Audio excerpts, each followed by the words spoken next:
Hello and welcome back to The Wheel Decides My Polls. Last time we wished on the standard banner and we got the OG Water Boy, and also Rosaria from the Farina banner. Today we continue through Liyue by first having a nice meal with Zhongli. Nobody knows where he got the money to front the bill on this one, but we decide not to question it. We actually learn here that Ningguang is apparently supposed to be really important and powerful or something, so the storyteller really hypes her up and says we gotta beat her right away. We try to tell them that we already know Ningguang and we aren't really much of a fan, but Zhongli tells us that our opinion doesn't matter because we actually aren't high enough level to hang out with her anyway. So instead we go and find someone else to hang out with. And we find out that our new favorite queer representation in this video game says that we meet his criteria for friendship material and lets us tag along with him. Ah yes, another twink. We learn that he really only cares about books, so we follow him across the country to try and get this poor, innocent man to give him a book from his collection. This results in us getting into a bit of a tussle with some random guys there, but we show Waterboy how strong and brave we are by protecting him from the bad guys.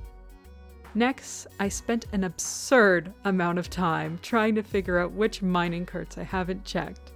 I still don't know how I messed this one up so badly if I'm being honest.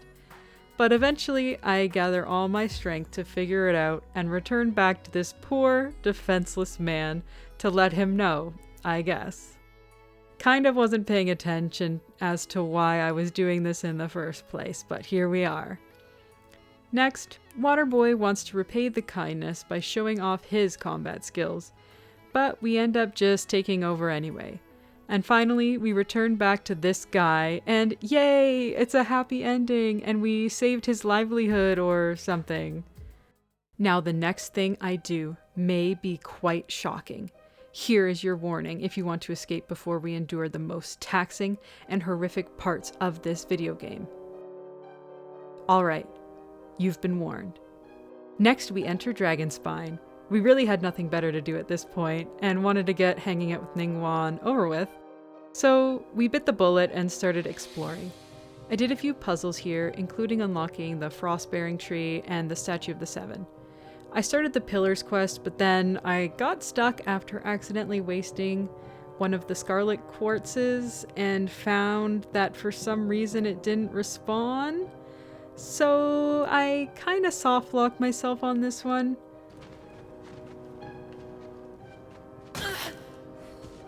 I don't know why I tried to go there. So then I decided to just get the heck out of there. For anyone still watching with their eyes closed, teeth clenched, you can safely open your eyes now. The worst is over, and I am so sorry for putting you through that nightmare. Next, I randomly opened some chests and guided some Sealies, which led me to finally hitting AR-28. Yay, we can go see Ningguang, which is fun, I guess. But first, we cannot forget the true objective of Genshin Impact, which is, of course, gambling! 3, 2, 1, go! Oh, yes. Thank God. Let's see. Okay. 3, 2, 1, go! No. Of course not.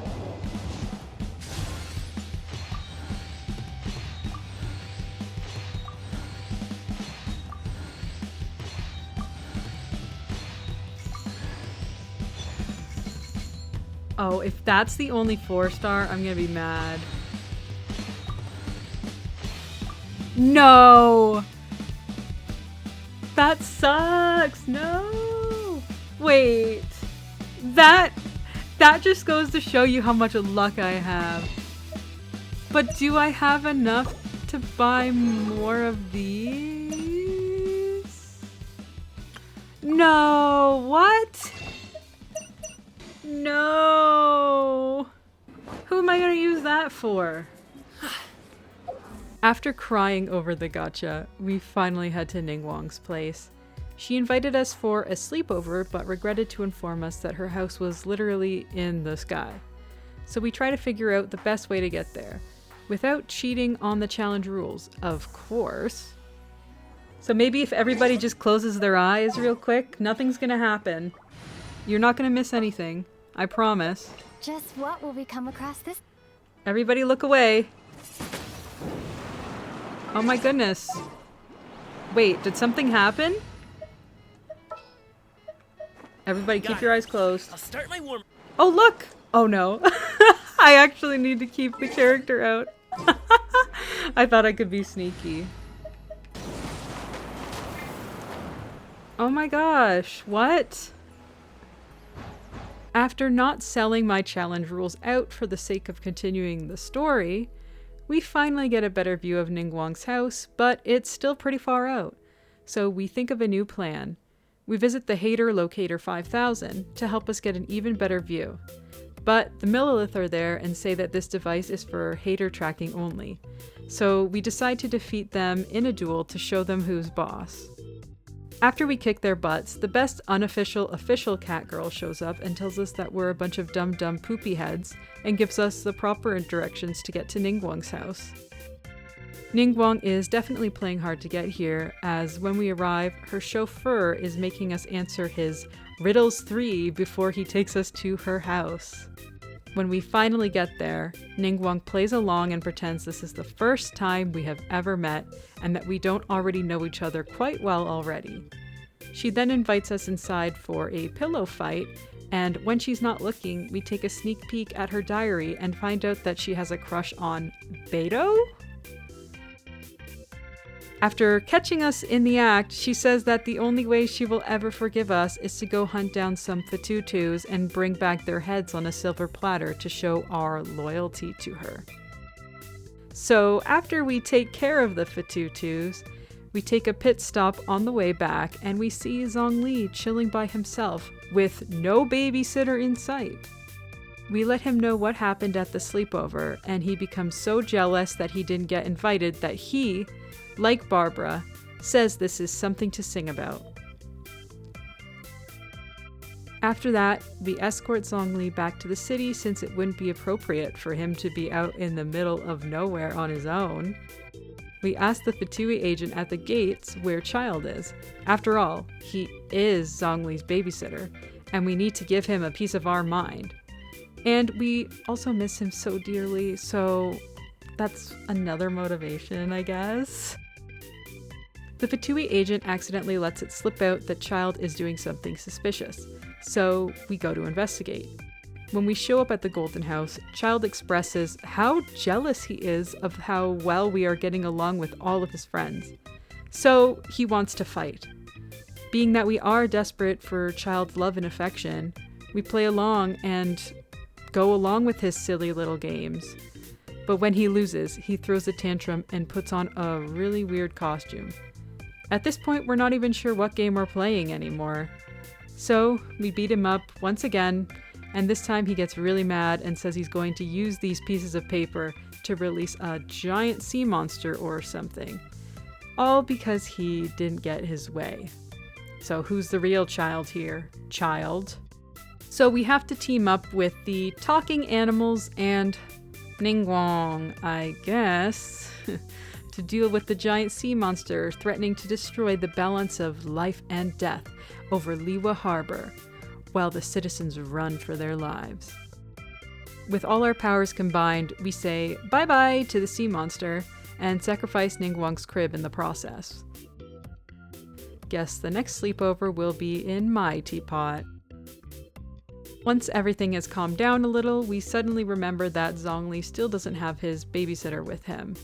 So we rush to find him, hanging out with Child and this lovely lady. We actually don't mind seeing her since it was so funny to remember how she decked Venti so hard. Ah, good memories. After that, Zhongli admits the whole Rex Lapis passing away thing was all a big prank that has actually been him the whole time. But he really enjoyed having us take care of him and buy all that stuff for him, so he kept it a secret.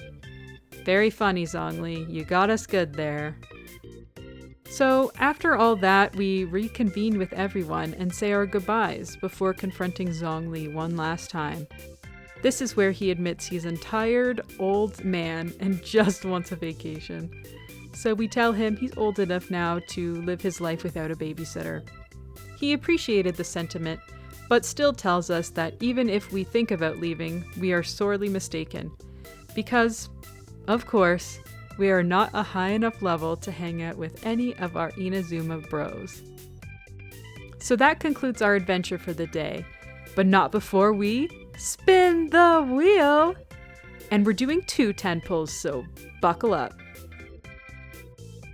3, 2, 1, go! Oh my gosh, I am just psychic! 3, 2, 1, go! Oh.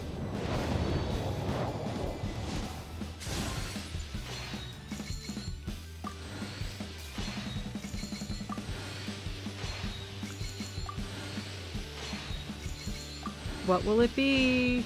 Not a weapon. Oh! Oh, and we got Xingqiu's weapon! Oh my gosh. Okay, that's pretty good. Okay, I'm not mad about that. I'm not mad about that. Second 10 pull.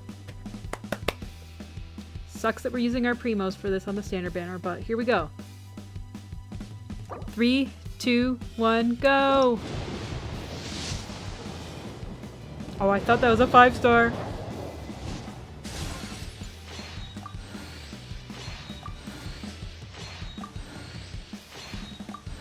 Who will it be? I'm glad you gave me a chance. No! I always think it takes people with similar tastes to sustain a pleasant conversation. Nice to meet you.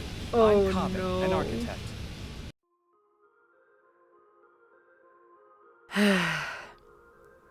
So that happened. Watch me put together the most cope team that ever coped. But I can finally say that we have reached 8 characters, so we are now free to wish for additional characters to fix up these teams. So if you are enjoying this series, give this video a like and make sure you're subscribed to see when I post the next part. Let me know in the comments if you would rather be besties with Child or Ningguang, and I will see you in the next one.